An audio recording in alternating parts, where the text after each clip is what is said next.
There are several flight videos out from the Hubsan Zino 2. Let's take a look at them. Coming up next.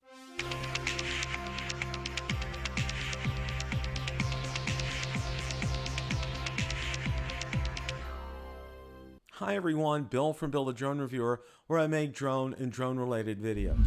If you're new here, welcome, and consider hitting the subscribe button so you don't miss any future content. With that, let's begin. The other night, Ron Brown, Marcus Crawford, and I hosted Rotor Talk Live. One of the subjects that we discussed in detail were the videos that were posted from the Hubsan Zino 2. We shared our thoughts and analysis regarding those videos. So without any further ado, let's roll that clip in its entirety. Now, I think the thing that everybody really is very interested in is the flight videos from the Zino 2. Now, we did get to see, Hubsan did put out, there was a night video, and we got to see one, and it was obviously it was not FAA compliant. They were over, I don't know what it was, 1,400 meters, and you know, how many miles out and back. I mean, and they barely had enough battery power to land that thing, and it was at night. So I mean, all kinds of things. And Bill, why do all these, when you see one of these Chinese videos, and I mean from a company, from a Chinese drone company, why do they always fly at 400 meters? They always take it up the, I mean, is that the, I wonder if that's the limit over there, because they all do the same thing. They take every drone up to 400 meters and fly the whole time at 400 meters. I think you're right, Ron. I think that's what the limit is. I mean, that would make logical sense for them to do that.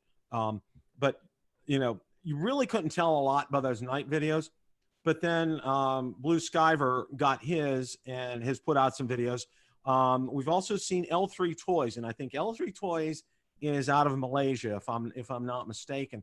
And you know, you can definitely see a difference because you know the climate in Malaysia. You know, it's green, it's lush, there's a lot of color there, and I think that really kind of gives you a good perspective on what the camera is going to be like. All right. Now, one thing that has been universal in all these videos, and I'd like you guys to talk about this here with me, is the horizon tilt. Yes. You see the horizon tilt. Well, let me back up. I want to say one thing I'll never get back to. I contacted BlueSkyVer, and he said he got his from Al Bobby. And I also contacted L3 Toys, and he got his from not Gearbest. So the two people I know that have it did not get it from Gearbest. So you know, I'm gonna try to contact everybody. As far as I know, outside of one person, nobody received them from Gearbest. So I don't know, a real Gearbest. I don't know anybody who a real customer ordered theirs from Gearbest and got them. These people that have them got them from someplace else. But back to the, in that video with the night skying in China, some people call that soft. Bill Thomas looked at it. He said got soft focus issue again. And of course, we know the tilt issues that BlueSkyver has been having. I mean, it's the worst tilting issues I've ever seen in a drone that has a 3-axis gimbal. And we get it. He says it's the cold. He thinks the gimbal freezes out there, and he could be right. And his video quality definitely doesn't look like it's a sharp 4K video from 1.5-inch sensor. But the guy L3 Toys, now his video, I mean, he has a tilt issue, but not as bad. His tilt issue mostly comes when he's yawing too hard. But his video, I mean, the detail looks good in it. The colors look natural in it. I mean, I want to buy his. I don't want to buy the other guys' a Zino 2. Marcus, have you checked these videos out? What do you think? Yeah, so listen, I'm going to just tell you, I don't think we can tell anything from what we've seen from L3 Toys yet or from BlueSkyver. BlueSkyver does a great job, but I think he is, like you said, Ron, he has a lot of yaw in his videos, so it's really hard to tell.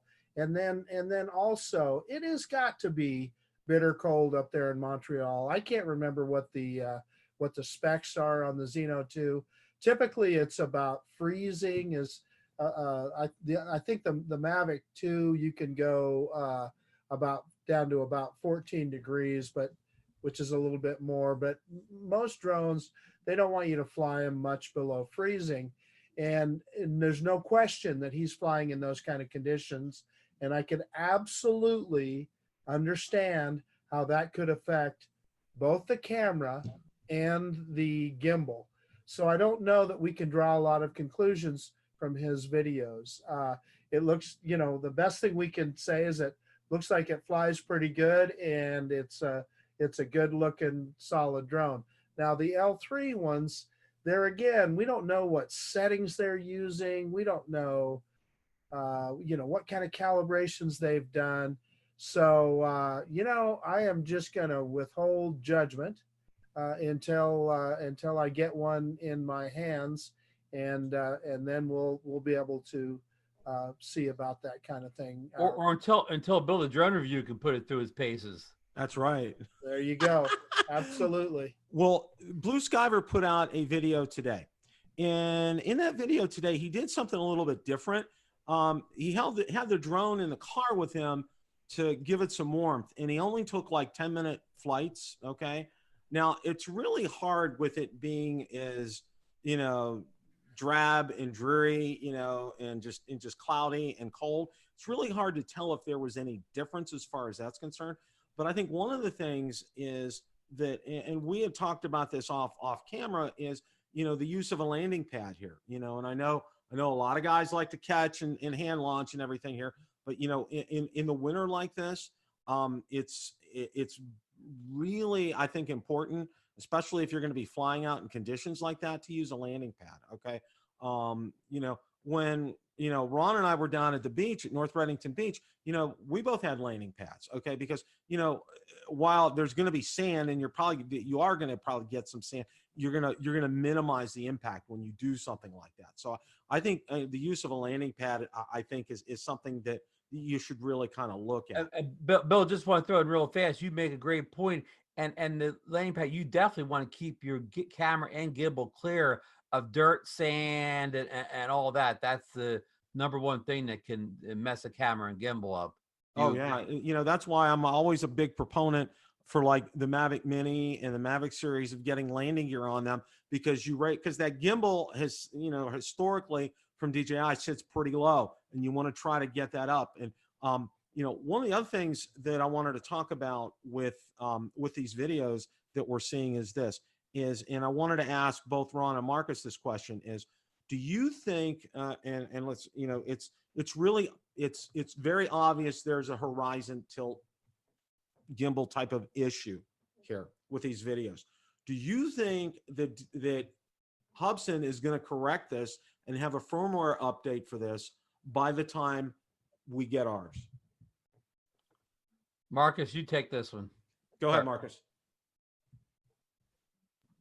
In both of these situations, we don't know if those were pre-production drones that they got or whatever. So like I said earlier, I just don't think you can draw any conclusions yet with regard to tilted horizon or soft focus or anything else until we see them more widely available and see some more reviewers get a hold of them. I'd love to see like Quadcoptor 101 or Dustin Dunhill get a hold of one, and I think we can have a much better idea at that point. Now, yes, did we see tilted horizon in both of them? Just addressed that a couple minutes ago. Cold weather, and we don't know what kind of calibrations, etc. Are they pre-production units? We just don't know at this point. What firmware version to that? Is it a pre-production version of the firmware in those birds? These are questions that we don't know. So as far as worrying about the tilted horizon, honestly, it's just nothing I'm going to worry about until I get the drone in my hand and see it for myself, or if I see it from a real reviewer like Dustin Dunhill or Quadcopter 101, somebody like that we know is going to do a good, thorough review. I want to go back and touch on a point you were making earlier, Bill, and Ron as well, about the gimbal on the drone. Obviously, yes, you want to keep it out of the dirt. The thing that we noticed in BlueSkyVer's situation is that it was right down in the snow, and he picked it up and there's snow and wet falling off of it. I don't know. That was a little bit much. Hey, Marcus, was that before or after the gimbal tilt issues? Well, I think the gimbal tilt issues were there in every flight, so I can't say, but there's no question you know, that the cold and that kind of stuff has something to do with it. Now, with regard to that, hand launching and hand catching is an easy thing to do with, particularly with the Zino, the original Zino. And looking at this one, it looks like it is similar. There's such a big body where the battery is at the back of that drone. It's just really easy to grab a hold of that thing. And in that situation that BlueSkyVer found himself in, I think I would have been throwing that thing in the air and then grabbing it out of the air. But, you know, all of these are valid points. Landing pads work, etc. So, yeah, Ron. Yeah, you know, I you know, totally agree with Mark's and Bill, and you know, like Mark said, hand catching is easy if it's something you're into, but also throwing down landing pads easy also. So BlueSkyVer had two easy options, and he chose neither one of them. He chose to get his gimbal in the snow, and I'm not getting on BlueSkyVer. Maybe he forgot his landing pad at home. Maybe he didn't have the spikes. You know. So I'm not throwing him under the bus at all in this, but to answer Bill's question, are we worried about the horizon issue on the Zino 2? Well, I can only go in history on the Zino 1. When we got the Zino 1, I remember having a bit of horizon issues, and I want Marcus to weigh in this in a second. But if it was an issue, it was fixed correctly, and the Zino had very little horizon tilt issue through my 1 year plus of ownership of it. I think maybe at the very beginning it had a tab, but I don't think it. Marcus, am I correct on what I'm saying here? Yeah, you're absolutely correct, Ron. The Zino always had a pretty solid horizon. Like you said, a little bit at first.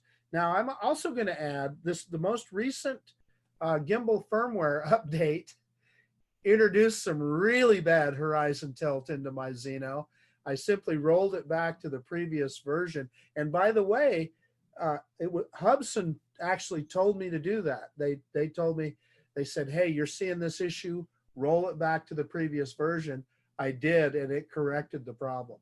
Well, maybe the person that created this latest firmware for the Zino 1 was the guy who was the head programmer on the Zino 2 Horizon team. That guy, maybe he needs to be switched to a different programming team. Again, I'm just joking here, whatever. But yeah, again, based on history, I don't think Zino as a company has a lot of horizon tilt issues based on the lifespan of the Zino 1. So hopefully this is, if it is a software problem, a universal software problem, not user error, based on history, I think it'll be addressed and fixed correctly. I mean, Hubsan was real aggressive on the Zino 1 the first go around at fixing the major issues, the blurry camera, what do you call that? The Hubsan dropper. They're very aggressive in trying to fix that stuff early on. So I don't, the horizon tilt issue, I will not worry about it long term. To answer Bill's question, does that answer your question, Bill? Yes, it sure does. It sure does. And you guys make a lot of sense here. You know, especially, you know, bringing up the point that some of these may be pre-production units that got into the hands of people. So like you said, and I think it was, yeah, Marcus said, you know, getting in the hands of some of the professional drone reviewers out there and having them take these up to fly them and taking a look and seeing, putting it through its paces. I think we'll probably be able to tell a whole lot more when things like that happen. So let's, you know, we'll kind of stay tuned and we'll kind of see what's going on. You know, the Chinese New Year has been extended by 3 days. So as far as the shipping delay is concerned, you know, let's take that into account. So, you know, we're probably looking, you know, we may hear something next week. I don't know. That's just probably a guess. So, you know, we'll end the Zino 2 conversation here, but we'll definitely be for tonight, but we'll definitely continue it. Question of the day. What do you think of the posted flight videos from the Hubsan Zino 2? Let me know in the comments section below. Thanks so much for watching, and remember, it's a great day to fly.